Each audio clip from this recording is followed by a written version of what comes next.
Hola amigos, hablemos de un mal momento. No es un buen momento esto.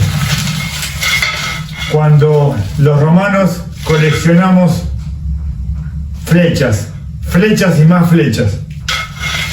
¿Y de quién hablaremos cuando los romanos coleccionamos flechas y más flechas en Oriente? La experiencia del cónsul Craso.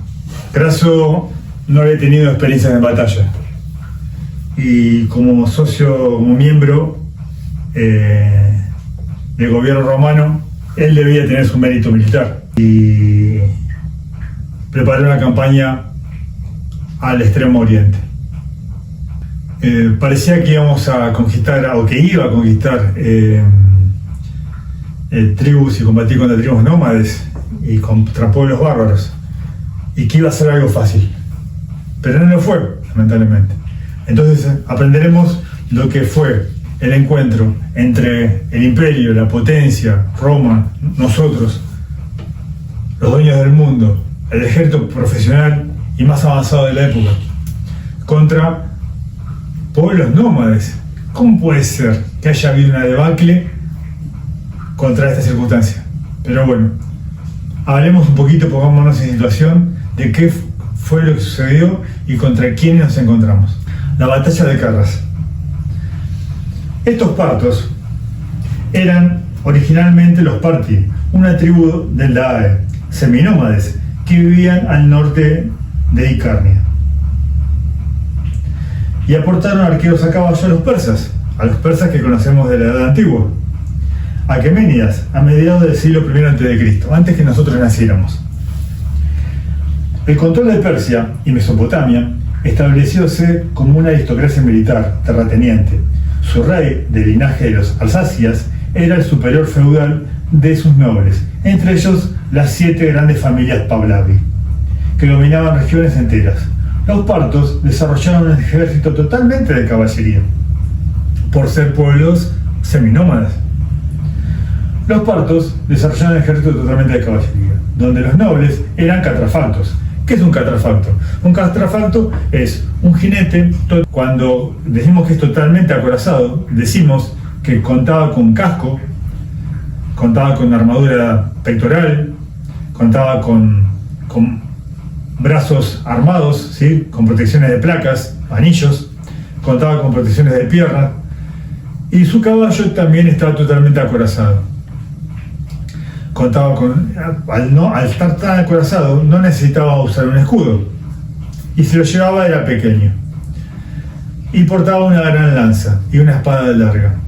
Era lo que sería la comparación de un infante pesado, pero a caballo, imparable, ¿sí? Totalmente de choque, no necesitaba resguardarse. En versión moderna equivaldría a un hombre que podría combatir contra 20. Es el tatarabuelo del caballero medieval. Bien, entonces, estos catrafactos y sus criados, arqueros a caballo, los criados de los catrafactos, o los ayudantes, o los escuderos, iban con textiles, iban sin la armadura, pero iban armados de arco y flecha. Flechas y flechas y flechas. Eran los fusileros. Caballos rápidos, porque no tenían el peso de la armadura propia ni la del jinete, así que los criados se dedicaban a escaramucear, mientras que los catrafactos hacían lo que sería el golpe de mano. Poseedores de extensos pastizales. ¿Qué significa eso? De que tenían mucho campo, mucho pasto, mucha comida para tener grandes cantidades de caballos, grandes manadas. Y en las grandes manadas de caballos ¿qué se puede hacer? Se puede seleccionar. Es mejor, lo elegí entre muchos, significa de que la selección es de alto nivel. Poseedores de extensos pastizales. Los partos adoptaron la práctica normal de las estepas, de criar manadas de caballos, de relevo, dando a sus ejércitos una excelente movilidad estratégica. Los partos habían entablado contacto con los romanos durante la última conquista de Anatolia y Armenia, durante la primera mitad del siglo I a.C., en la época de nuestros abuelos. Las relaciones fueron cordiales al principio, pero pronto se agriaron debido a la despótica conducta de los romanos. Están mintiendo. nunca podemos llegar a ser despóticos. Nosotros somos la civilización. No pasó mucho tiempo antes de que estos se vieran tentados a intervenir en los asuntos de los partos. Siguen mintiendo. Seguro que este libro lo escribió un bárbaro o un traidor. Marco Licinio Craso tomó el mando de la provincia de Siria con el objetivo de invadir Partia. Craso no tenía ningún casus belli, simplemente necesitaba victorias militares para cimentar la posición política de su familia en Roma. Le acompañó en la campaña su hijo Publio, que había servido con Julio César en las Galias, conquistando Aquitania. Publio llevó 1000 caballos galos a Siria, donde se convirtió en uno de los principales oficiales de su padre. 1000 jinetes galos. La caballería gala es la caballería por excelencia desde mi punto de vista. Al mismo tiempo eran veteranos de la conquista de la Galia. Habían combatido con el glorioso Julio César. Entonces pensemos en qué calidad de caballería de élite que acompañaba a Publio. En el otoño del año 54 a.C., Craso estaba listo para conducir a sus 7 legiones romanas en campaña. Cruzó el Éufrates en Seuma y conquistó la Mesopotamia de los partos hasta el río Balizos, moderno, tomando Carras, la actual ciudad de Jarna. Disculpen si no pronuncio bien el idioma. Tomando Carras. Luego, Niceforio, Icenos y ya probablemente Bartas. Los partos se habían entonces inmersos en una guerra civil. Entonces los partos se encontraban en este momento atentos a otra cosa. Por eso justamente Craso pudo avanzar con tanta facilidad. Craso dejó 7000 soldados de infantería y 1000 de caballería para guarnecer las ciudades y volvió a Siria para pasar el invierno. Los partos hostigaron las ciudades durante el invierno, pero no conquistaron ninguna. ¿Por qué no conquistaron ninguna? Porque al ser pueblos nómades, los crasos no tenían tecnología poliarcética. Entonces ellos no tenían capacidad de poder asaltar una ciudad. Bueno, vamos a la batalla. Nos encontramos con 7 legiones, o casi 7 legiones de infantería pesada, enfrentándose contra un grupo de caballería ligera y una formación de catafaltos.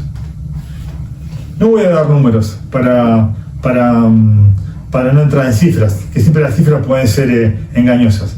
Pero lo que sucedió es de que el ejército romano, compuesto netamente en su mayoría de infantes pesados, se encontró con un ejército de caballería de que no presentó un combate en línea ni cuerpo a cuerpo, sino que propuso un combate a distancia. Infantería romana, excelentes por excelencia en un combate a corta distancia, o a media y corta distancia, porque podemos tener escaramuzadores, podemos tener arqueros, podemos tener lanzadores de pilum, podemos lanzar nuestro pilum y podemos ser excelentes en el uso de la esgrima, escudo y gladio. Pero los arqueros y los sirvientes partos atacaban desde lejos en formaciones abiertas, arrojaban flechas y más flechas. Con que una flecha nos caiga y nos perfore un pie, estamos fuera de combate. Pero caían flechas durante todo el día y fueron cayendo en medio del desierto infantes romanos. Los partos se cansaban, se agotaban las flechas, o se agotaban o querían tomar un vaso de agua y se retiraban a caballo. Tomaban su vaso de agua y volvían a atacar nuevamente, trayendo más flechas. Al darse cuenta Craso de que en su formación defensiva no podía dar alcance a los arqueros, a los sirvientes, envió a su hijo Publio con su excelente caballería para tratar de romper y plantear combate. Los partos lo que hicieron fue su estrategia, el tornahuye. ¿Qué hicieron? Simularon que escapaban.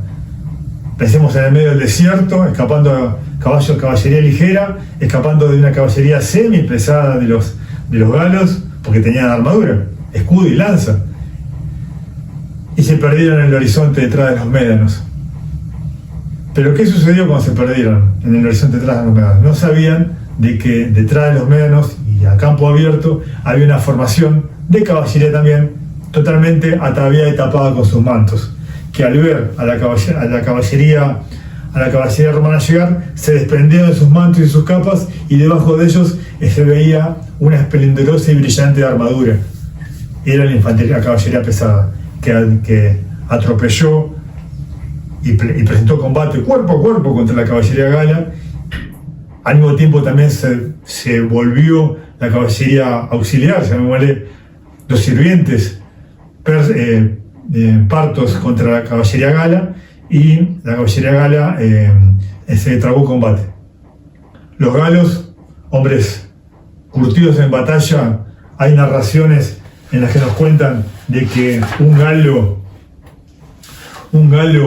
los galos se desmontaban de los caballos, y desmontados de los caballos atacaban a los caballos partos como en modo infante, porque la caballería gala también sabía pelear como un infante, y tirándose al piso debajo de la barriga del caballo, apuñalaban las panzas de los caballos, áreas donde no tenían armadura, pudiendo vencer ese caballo y que cayera esa mole, pero también morían debajo de las patas de los caballos.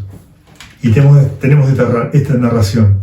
Los partos empezaron a disparar sus flechas desde todas partes, realizando violentos impactos con sus arcos, que eran fuertes, grandes y tan curvos que podían enviar los proyectiles con gran fuerza. Esto lo narra Plutarco. La cuestión de que en esta batalla a larga distancia entre los galos y la caballería gala, la excelente caballería gala de Publio, Publio pereció, fue rodeado, se encontró aislado de la infantería pesada. Sabemos de que hoy se sabe de que fuerza de múltiples capacidades, de múltiples especialidades es lo que triunfa. Aquí estaba solamente peleando la caballería gala aislada de sus infantes. Entonces no pudieron tener apoyo de la infantería pesada romana. Bueno, y tenemos esta narración nueva en la que dice: desmontaron de sus caballos los galos, y arrastrándose bajo los del enemigo, los apuñalaron en el vientre. Los animales se encabritaron en su dolor y murieron pisoteando a los jinetes enemigos. Plutarco. El detalle es de que esta batalla a distancia del grueso del ejército finalizó con que en el horizonte para las legiones apareció una fuerza envuelta en medio de la arena y el polvo a caballo, cargando una lanza, y en esa lanza los legionarios, ¿qué vieron? La cabeza de Publio, el hijo de Craso. Pensemos lo que habrá pasado en ese momento. Estaba todo dicho, los dioses estaban siendo adversos a los romanos. Volvieron las flechas, los soldados cuando venían las flechas nuevamente agrupaban sus escudos y se defendían.